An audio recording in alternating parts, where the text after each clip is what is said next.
On episode 168 of the Peak Performance Leadership Podcast, we speak to change expert Jen Thornton, and she's going to tell you how you can crush your fear and get the results that you're looking for where it comes to change. That's right, folks. It's all about leading real change here today. Are you ready for this? All right, let's do it.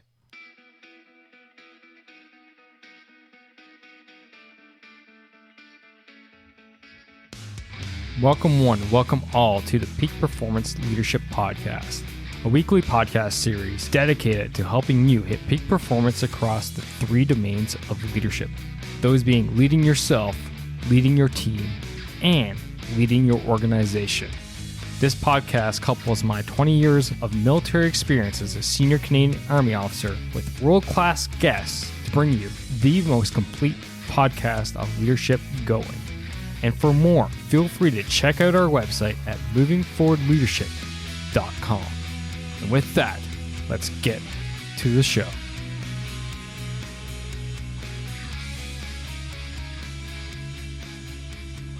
Yes, welcome one, welcome all. It is Scott McCarthy, your Chief Leadership Officer, and thanks for coming out yet again. It's so great to have you here. And today we're talking about a topic I love to discuss. Change management, leading real change. It is a fantastic show. And I'm going to preface this show with telling you right here, right now, during this interview, I told Jen she was coming back because she was that good. That much value comes out of this interview that right there, right then, I said, no, that's it. You're coming back on the show. So there we go. We break a record with the quickest invited back guests in this interview tonight. So what are we talking about? We're talking about change, and change is hard, right? Change is difficult. People do not like change. Well, some people don't. Others, like myself, love change, but it's got to be done right, and it's going to be done for the right reasons.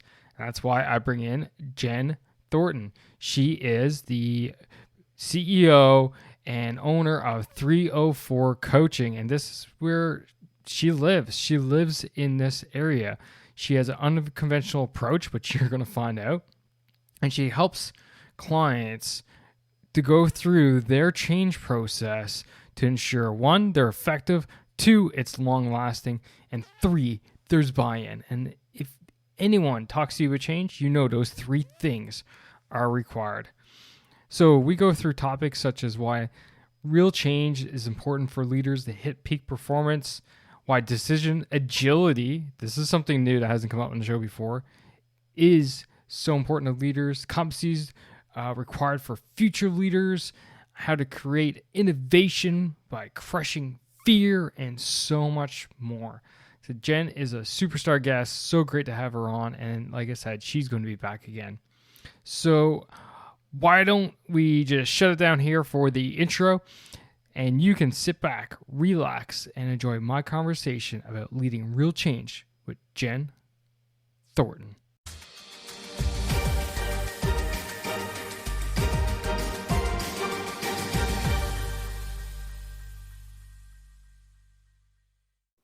I really like that. I like that aspect of not just right now, but the future leaders out there. So you talked a few things about decision agility. I want to dive into that one a little bit deeper, shall we? Because that one really piqued my interest.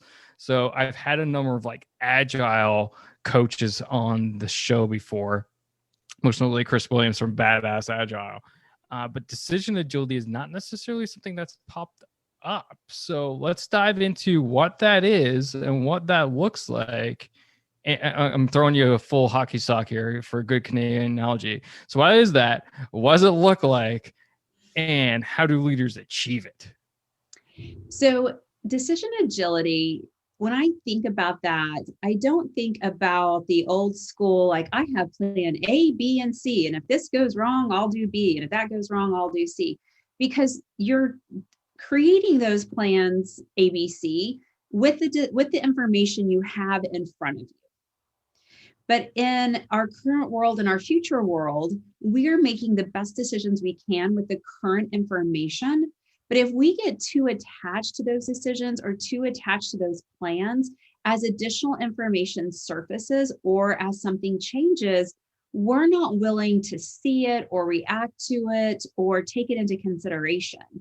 And I think that's one of the skill sets that our current and future leaders have to get really comfortable with, making a decision and then down the road recognizing it has to change based on new information that's presenting itself. And, we like to have certainty. I mean, our brains love certainty, but we can't lead in certainty because it doesn't work. And, too often we try to do it, and it just doesn't go well. I love that aspect, that viewpoint. So by day, I'm senior Canadian Army officer. And I do this in my evenings, hence why we're here in the evening. But when we go through our basic level training, we go through a process that we like to call battle procedure, i.e., in the Army, how you get ready to step across the line of departure and go into battle. And there's 13 steps to battle procedure. And one of the key parts near the end is asking yourself, has the situation changed?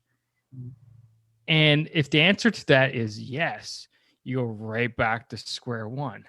And it's so interesting out there how many leaders get stuck at like, well, yes, but too bad. I'm already in here. I'm already committed to this change or this decision. If I change my decision, I'm going to look weak, or I have to, look the part that I have to stick to my decision. So how can leaders go about, getting rid of the stigma of, changing my decision is bad? And how can they go about going, okay, accepting the fact, situation's changed. Like you said, I have to now reevaluate.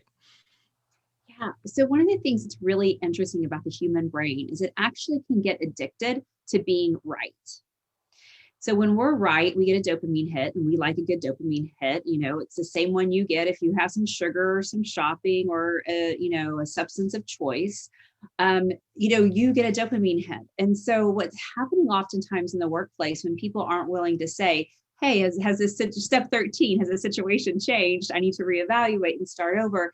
It's because they need to be right. There's this sense of them that not only do they want to be right for those reasons that you said, they want to look smart, they don't want to look like they failed, they want to look like they're the boss, but there's also a need for that chemical reaction to being right.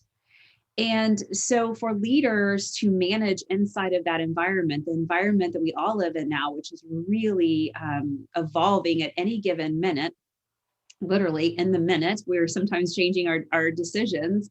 Those people who are going to do well in that have to not get attached to their own idea, but they have to get really attached to the result. And however we get the result, we get it. It doesn't matter.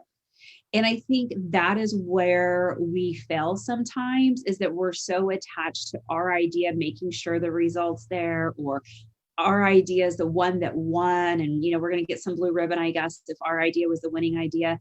But what if we just got attached to the result, and wherever the idea or however that happens is okay. And it doesn't have to be about us as leaders. And I think that's the way we have to change our perception. Love it. I told you before we hit record, you're going to be like one of my favorite guests, and you're already starting to hit that already. I love the focus on the result part. And one of the things I often say is, in order to do that, we're not so focused on the one being right all the time and all this stuff, is that we can't be the smartest person in the room, right? Us as leaders, the leaders out there, when they're leading their teams or leading organizations, their job is to make the best decisions possible based off the information they got at that time. And you don't make those best decisions if you're the person who's the smartest in the room, because everything's so complex now. Yeah, everything's so complex. And what's interesting too is another competency that I think about for future leaders is really the ability to lead teams doing a job that you don't know how to do. Oh, yeah. And people really struggle with that. They feel like, well, I was the expert at job A, and now I just manage a bunch of people who do job A. But again, the way the world is evolving, the job you did no longer looks the same. Even if you did it 18 months ago, it probably still doesn't look the same. And so people have to get really comfortable not knowing what someone's job is from an expertise standpoint. Obviously, we want to know what they do, we want to know how they contribute, we want to know their impact, but we don't necessarily have to know exactly the nuts and bolts of it. We have to be leaders who encourage people coming in to show their best skills, to be the smartest person in the room about the topic, and that you're leading the smartest people. You don't have to be that person. You don't have to know all of that. And it's not easy at times. You want to, again, we're humans, right? We want to look smart. We want to play the part of the boss.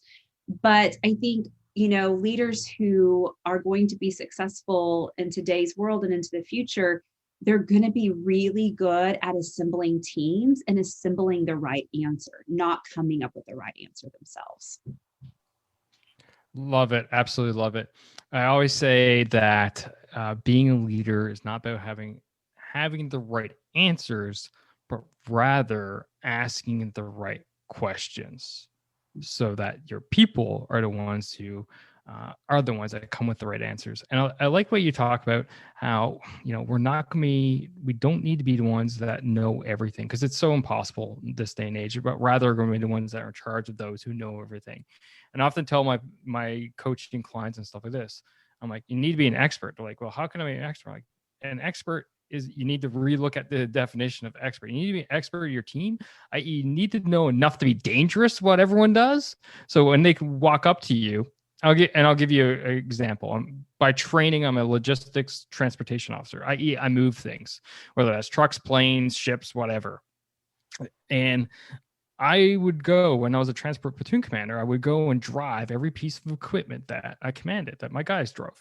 Why? Just so that I had an understanding how it worked. So when the guys walked up to me and said, hey, we need to buy some new snipes and chains, I understood what the heck a snipe was and why chains were important. Because, well, if you don't have good chains, the loads don't get tied down well. And a tank rolling off a flatbed truck generally ends in tears and a lot of money and people getting fired. So never a good day. Never a good day. Although I do have a similar story about a contractor that we hired, but that's for another time. But the moral of the story is that, I was an expert, but I knew enough to be dangerous, right? I had an understanding of what the guys were saying to me and the girls were saying to me when they walked up to me saying, hey, we need this or this, this, we can't use that piece of, that vehicle because this part is broken. I'm like, okay, now I understand. I think the other thing that's interesting when you think about asking questions, and yes, you should know enough to be dangerous, and you should know enough to have a viewpoint. But I think not only asking great questions, but asking questions you don't know the answer to. And that's also difficult. But when you ask questions that you do not know the answer to, what you're doing is you're creating an avenue for conversation. You're creating an avenue where your expert gets to teach, train, educate you on something. And because you would be able to listen to that in a way in which you're not an expert, you can then poke holes into it in a whole new way. And there's a lot of value to having enough information, but not too much. It keeps you really in a place of clarity and a place of curiosity. And that's when some teams do some really good stuff, when they have a really curious leader. No, for sure. And it's kind of like you constantly come with a fresh set of eyes, right? When you're like that, because you're able to question the situation with that whole set of eyes and stuff like this. So definitely interesting stuff. And I love how we're going. So back to the topic of leading change. And I like the path that we're going on and talking about, what new leaders needed to look at and how they need to be faced. How do you think the process of leading change, real change, and organizations or teams, because I look at them in two different contexts. So just to back up, I guess, is that here at Moving Forward the Peak Performance Leadership Podcast, now I refer to the three domains of leadership, and that is leading yourself, leading your teams, i.e. the individual people, and then leading the organization, i.e. the institution, right, of your company, your nonprofit, whatever it may be. So On the latter two, i.e., leading your teams and leading your organization, how do you feel, the direction leading change is going to move towards, and where leaders can really get hung up going forward? So it's interesting when you think about best practice leadership skills that we've all been taught. Most of them were designed during the Industrial Revolution. And most of them were designed before we knew hardly anything really how the brain actually worked. And so when I look at today's world and I think about leading change and I think about leading yourself, leading your team, leading that institution, one of the things that you're going to have to start to understand is how does the human brain work? And understand that to really create change, you obviously have to live in a sense of innovation. And the only way you can live in a sense of innovation is a reduction of fear. Fear and innovation are north and south, east and west, dark and light. You can't have one without the other. And a lot of our best practice leadership skills are actually very fear-based. And as soon as you create fear, whether it's unconscious, conscious fear, anything that threatens the human body, and that can be as small as judgment or failure, then the innovation starts to go down. And when you're not innovating, you cannot change. And so when I think about future leaders, really their number one job is to... It's tough being alone as a leader. You're often in situations where you're not sure where to go. You're not sure what's the best decision. Yet, as Colin Powell once said, it's lonely at the top. And reality is, it takes time. Sure, you can read books and listen to podcasts such as this one, but nothing beats experience. But who has time for experience when you're at a situation right now that requires experience to lead yourself, your team, your organization through? That's where coaching comes in. You see, coaching enables you to unlock the experience in others. Right here, right now, you have 20 years of military service, plus 150 plus episodes of interviews and topics and research sitting at your disposal. So what are you waiting for? Are you ready to level up your game, become that leader that you know you're meant to be? Are you ready to go to the next level? If so, drop me a line, scott@movingforwardleadership.com, or swing by the website and book a discovery call through movingforwardleadership.com/book. And let's get you moving in the right direction, leading better, leading more effectively today, right here, right now. Starting off with leading yourself. And then let's focus on how you can build your high-performing team to drive your organization's output higher, faster, harder today. Not next week, not next month, but today. All right, folks, that's it. Now let's get back to the show.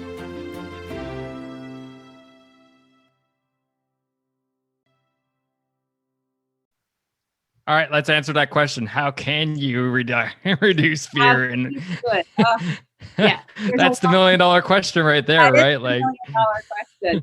There's a lot of things you can do. That's the good news. Number one, you have to get really comfortable using your language in a different way. Our languages create worlds. And so, for example, someone comes into your office and they have this amazing idea and you can tell they're excited about it. And they're like, oh my gosh, I just thought of something I have to tell you. And they tell you and you're going, that's a horrible idea. That will never work. And so often we're busy and we say to that person, like, that's not really actually a great idea. That's never going to work. I mean, yeah, great job, but... And so we create this judgment for them, right? We judge them and we tell them their ideas aren't any good.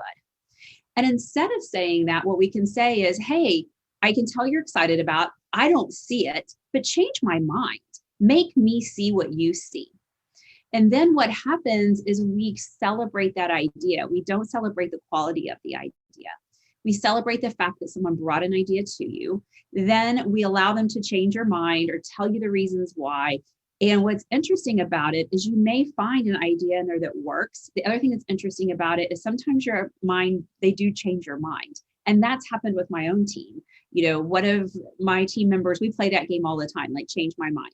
And recently someone wanted to do something from a marketing standpoint, and I was heels in, dead set against it. And so I was like, all right, I don't see it, change my mind. And guess what? She did. She changed my mind.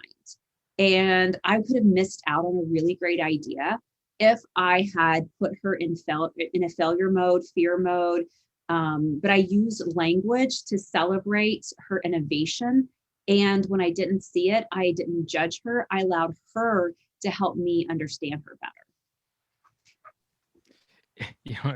I get that meme popping up in my head of the guy sitting at the table with his cup of coffee, and pick one, right? It says something, and then underneath says "change my mind," and I just see you there in that right now. Like, Yeah. I don't think this is going to work. Change my mind. I like that though, because you're not just shooting it down, but rather you're giving them an opportunity to clarify their position, to highlight the advantages of whatever they're proposing, giving them opportunity to explain how to mitigate the disadvantages, and get your buy-in into that. So I really like that whole just changing the language around and just making a safe place for them to discuss the option, the idea with their supervisor, right? Right. Go ahead. And what I did in that conversation is, that time she did change my mind. Other times they don't change my mind, and that's okay.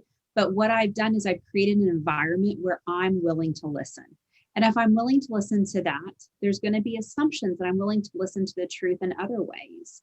And I think that's one of the biggest problems when I look at work environments is leaders aren't willing to hear the truth.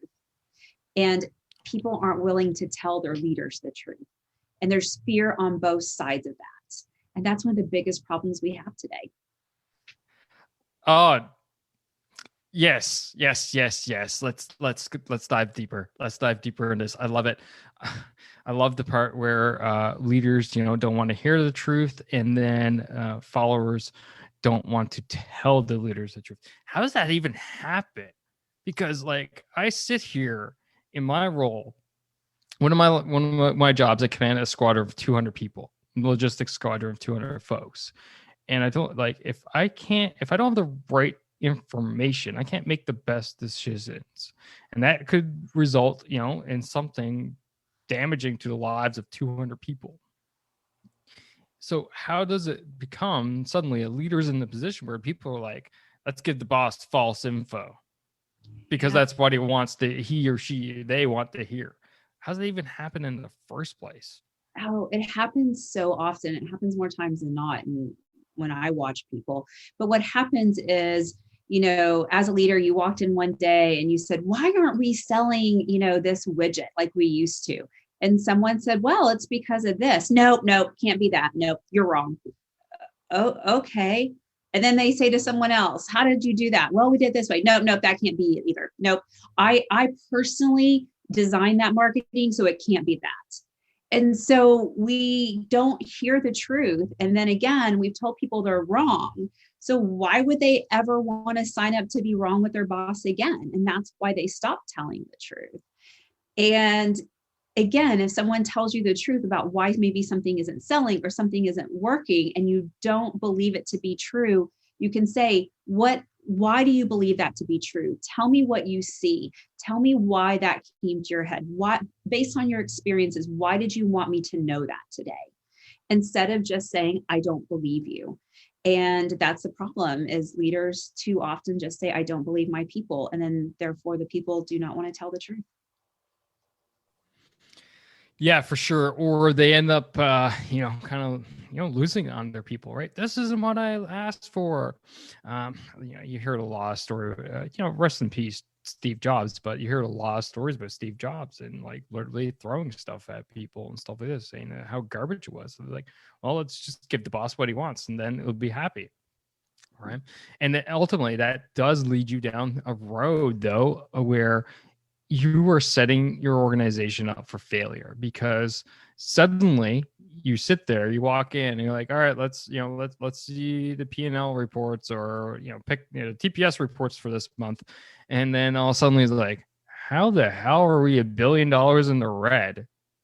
I was like, well, we've been telling you what you wanted to hear forever, and now the truth is coming out. And it's like, how do you turn that ship around? It's like this, it ain't the Ever Given in the Suez. No one's coming to dig you out. There's no tugboats coming. There's no tugs coming at that point. She's going down. So it's that you got to stay that. So let's look at it from a culture perspective, and how can leaders make sure that they keep that at the forefront of the culture that they develop within their organizations, to make sure that no one assumes that the wrong information is good to be brought forth, but rather bring the right, accurate information forward all the time. So again, our words create our worlds. And so you have to think about your language. And, if you want an environment where we tell the truth fast and furious and early and often, you have to set up conversations with that. And so, just in a touch base with someone on your team, just a regular touch base, at the end of that, you could always say something like, what did you not tell me that I need to know today to improve the company? And, oftentimes people say, well, is there anything else? You got anything else? I'm like, no. And the boss is like, great, because I am too busy. I don't have time to hear anything else. But if we stop and always say things like, tell me one thing I should know today that I didn't know yesterday that will help me be better at leading this company, that opens up some incredible conversations. And it's important to say, tell me at least one thing, because your boss is saying, tell me something. So guess what? They're going to tell you something.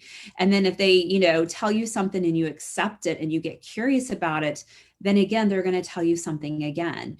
And what's interesting is when you create an environment where you're asking those questions, then guess what? Your team will ask them of each other. Your teams will ask their cross-functional partners those same questions, because it's the culture in which you work. And that's the way you create cultures where people tell the truth fast and accurate.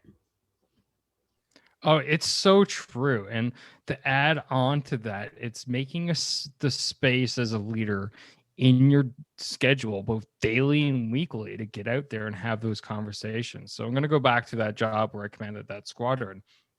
And we often do what we in the Army we call walkarounds. You get out of your office, you walk the lines. It's actually called walking the lines, where you walk around and you talk to people. So it was like probably one of my first times doing it after taking command of the squadron. And I was in one of our maintenance facilities, and I ran into one of my civilian employees. God love him, Tommy. And I was like, how are you today, sir? And he's like, you want to know how I am today? I'm like, yeah, I do. At 45 minutes, he gave it to me. He's the first time he met me, but he gave me the gears. And I didn't say, I got to go. Yeah, I was tight on time. We had to cut that tour short, but I went back at another time. But for 45 minutes, I just heard about the problems that were going on in that section, and how it was stifling performance, how it was crushing morale, how it was, killing production. Pick one, right? And it was all there. And I just needed to listen to him and take the time. Well, I felt like I got beaten up. Like I went 12 rounds with Tyson at his prime with Tommy for 45 minutes. But I tell you, it was like, okay, now I know. All of a sudden, I know where my problem is. He gave me the solution, how to fix it. I didn't need to think about it myself. I just needed to create the opportunity for that to come out. Absolutely. And implement it. And you listened to him and you didn't shut him down. You didn't say, well, those problems are everywhere, or yeah, I'll get to it. I got bigger fish to fry. Like any of those things we could have said that would have told him, you know what? He really doesn't care. He really doesn't want to listen. And when people kind of come to you and they have those moments where they just got to get it all out, and you're like, I can never remember in my head all the problems they just gave me. Closing out those conversations, you can say things like, I heard a lot today. What's the one thing that you told me that's the most important thing for me to act on? And allowing them to boil it down to one thing or two things allows you to act on it as a leader, because you can't fix all 700 things he gave you overnight, but you could look into the thing that matters the most to him, then send an email or call him into your office the next day and say, I heard the one thing you said, and I know there's a lot more, but I wanted to get your priority off the list first. Here's what I've looked in. Here's what I see. Here's what we're going to do. And then off they go. And what they'll have known then is their voice matters. Their voice has impact, and they're going to be more likely to tell you the truth in the future.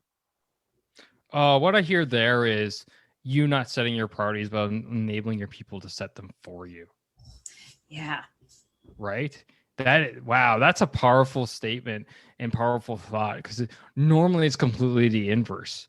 And what I would like to refer to that as is that's how bosses work.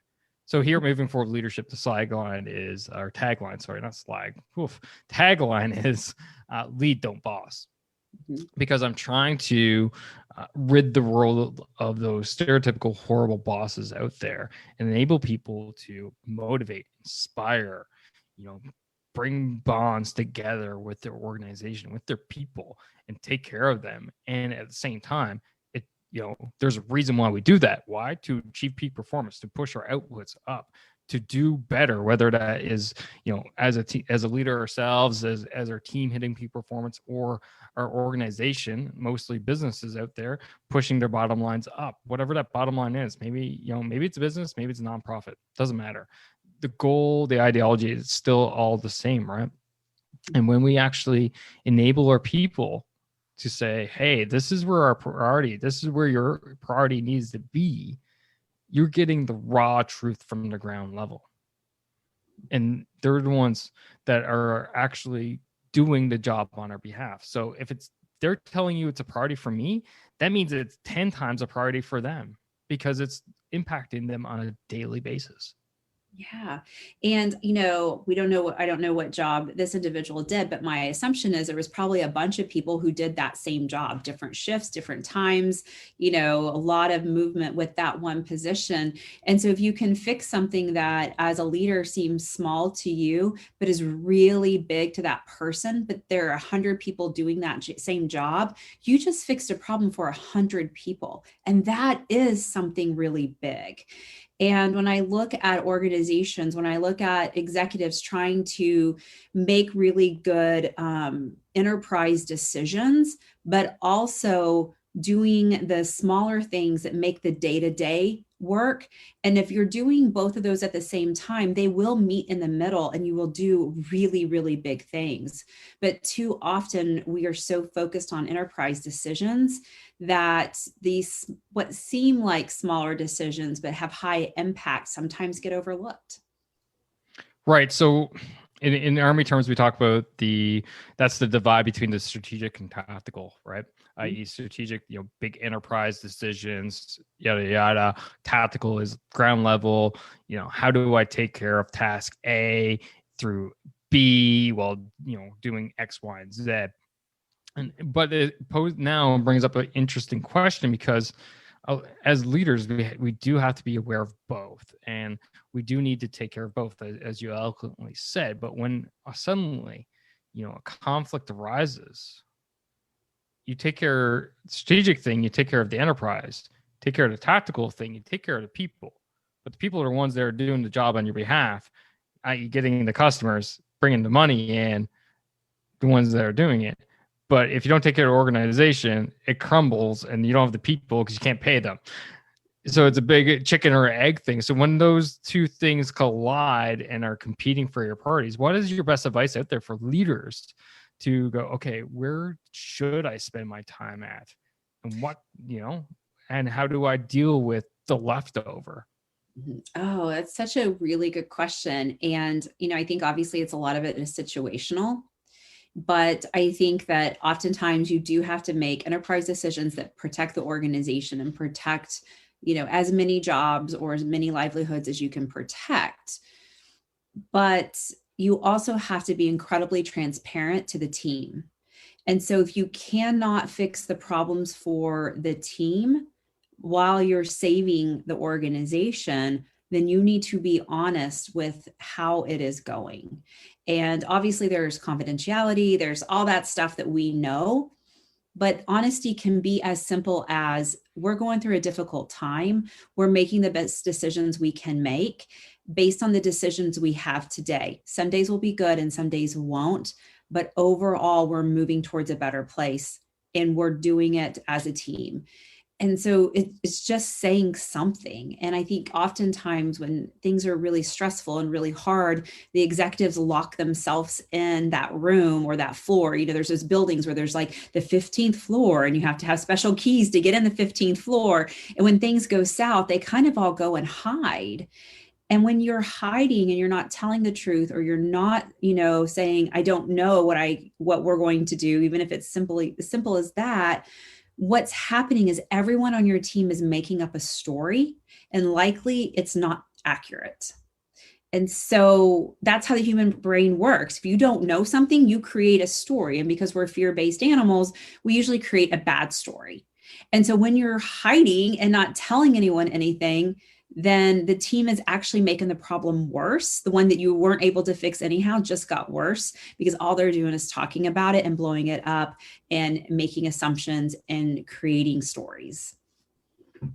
So interesting how things kind of go full circle, right? Because now we're back to getting out of your office, walking around, talking to your people, despite it being a time of crisis, because tactical issues can result into strategic downfalls, right? I like Kodak as a great example. Me too.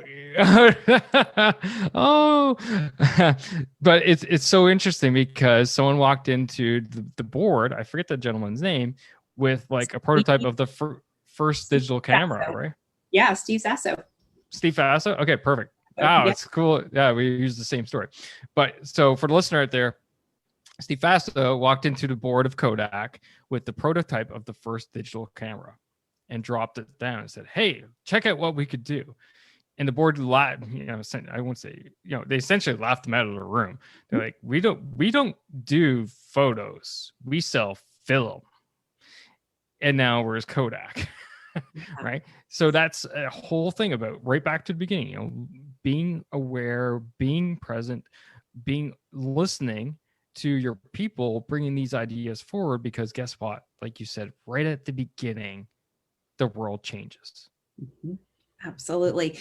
And what's interesting about the Kodak example, it's funny, we both use that. I use it a ton too, is when you go back to that addiction to being right, the board that he presented this digital camera to, they were smarter than him. They knew what the customers wanted. They thought, because that how it was created is you would watch your pictures on your TV, and they were like, who would ever want to do that? That's weird.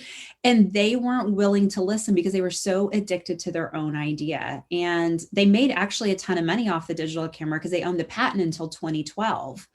But after 2012, then they filed bankruptcy because Apple and everyone else was no longer giving them money for their patent. I'm just grateful that they did turn it down, so there was no digital proof of my college years. So I do appreciate that. Yeah, there's unfortunately some digital proof of my college years, although in comparison to today's standards, it's uber blurry and probably would not hold up in court, which is a good thing for me. But you know what, Jen, this has been a fantastic conversation.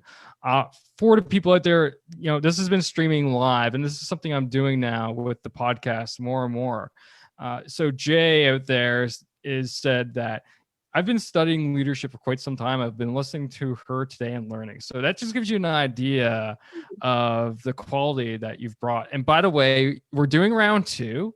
We're going to do interview 2, because I also know you pinpoint into talent acquisition and hiring, and that range too. And that's a topic which I have not hit enough yet on the podcast. So audience up there, don't worry, Jen's going to come back because we've had too much fun tonight.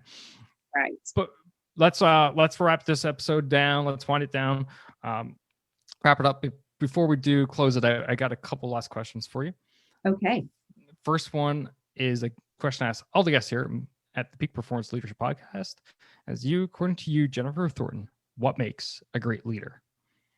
A great leader is someone who can create an environment where the reduction of fear is a daily task, and that they create an environment where people can be innovative, truthful, honest, and really do their best work. Solid answer, to the point. Absolutely love it. And the final thing is, how can people reach you? How can they find you? How can they be part of your journey? Shameless plug. Have at it. It's all about you. Woohoo! I love a shameless plug. So you can find more about us at 304coaching.com. You can also connect with me on LinkedIn at Jen Thornton ACC. And for our live listeners, if you connect with me, we are actually doing a free workshop series. We do it every year. It's called Leading Edge. And we have our free workshop series starting April 21st of this year. Oh, cool. If you fire me a link, I'll throw that in the comments or the description of the videos out there. And for the live listeners, you can grab it. Again, for the podcast listeners, I am doing more of these interviews live streaming. So you better, follow me on social and just go to movingforleadership.com, scroll right to the bottom page. Every single social is there, and that's how you can find me. Again, Jen, thanks for coming out. Thanks for talking to us. Fantastic show. Absolutely loved it. It was a ton of fun. And thanks for the great questions.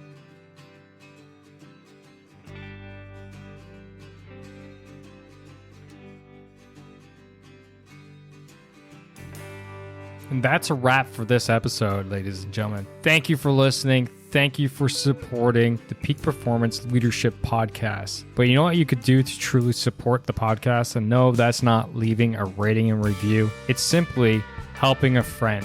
And that is helping a friend by sharing this episode with them if you think this would resonate with them and help them elevate their performance level, whether that's within themselves, their teams, or their organization.